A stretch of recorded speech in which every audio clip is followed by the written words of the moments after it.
बनाने में तकरीबन सबसे ज़्यादा लंबे समय तक यहाँ के लोग संघर्ष किए और उस संघर्ष का योद्धा आदरणीय शिबू सोरेन, जिसको आप भी जानते हैं। और इस राज्य का जो अलग हो रहा था, 3 राज्य बना, आपका छत्तीसगढ़ हुआ, उत्तराखंड और झारखंड। उसमें से बाकी राज्यों का आंदोलन उतना नहीं था, लेकिन झारखंड राज्य का मांग के लिए तकरीबन सैकड़ों साल लंबे समय से किया। बाकी चीज़ों में जाएंगे तो बहुत लोगों की कुर्बानी देनी पड़ी।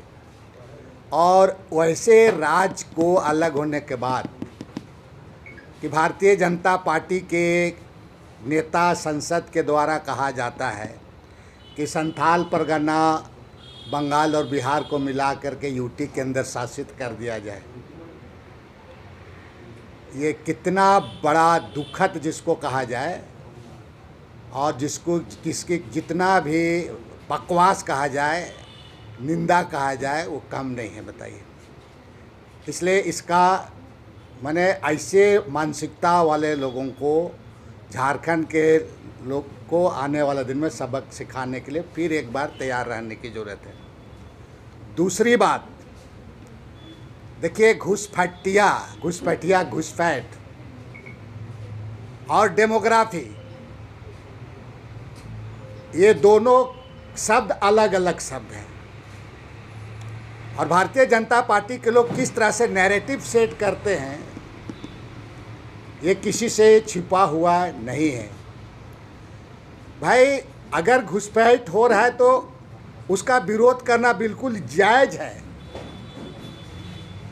उसका विरोध होना चाहिए। तब है कि केंद्र सरकार को, चूँकि बॉर्डर सिक्योरिटी फोर्स होता है, और केंद्र सरकार को उस पर केंद्र सरकार को पैनी नज़र रखना चाहिए और राज्य सरकार को डायरेक्शन उचित ये दे करके इस सब चीज़ों को रोकना चाहिए। और ऐसे महत्वपूर्ण इशू पर को राजनीतिक चश्मा से नहीं देखा जाना चाहिए, चाहे वो कांग्रेस पार्टी हो, भारतीय जनता पार्टी हो, झारखंड मुक्ति मोर्चा हो, कोई भी पार्टी। घुसपैठ जहां हो रहा है तो घुसपैठ का निश्चित रूप से विरोध होना चाहिए, लेकिन आपको आंकड़ा के साथ और बिल्कुल डाटा के साथ आपको इस पर बात होनी चाहिए। और ये किसकी गलती है, इसको आपको केंद्र सरकार का जो बॉर्डर सिक्योरिटी फोर्स के अलावा जो उनका जो है, उसके बारे में भी इनको खुलकर इस लोगों को बोलना चाहिए। लेकिन जब चुनाव आ रहा है, लोकसभा चुनाव समय भी, तब मैं भी सदन में था, घुसपैठ की बात कहा जाता था। अभी चुनाव आ रहा है तो फिर घुसपैठ की बात करें। आपका अगर वहाँ घुसपैठ हो रहा है तो इसको घुसपैठ को रोकने का काम केंद्र सरकार को है, और ये गंभीर मुद्दा है। ये राज्य के लिए अच्छा नहीं है, लेकिन इसके लिए पूरी प्रमाण और ये के साथ में बात इन लोगों को करना चाहिए।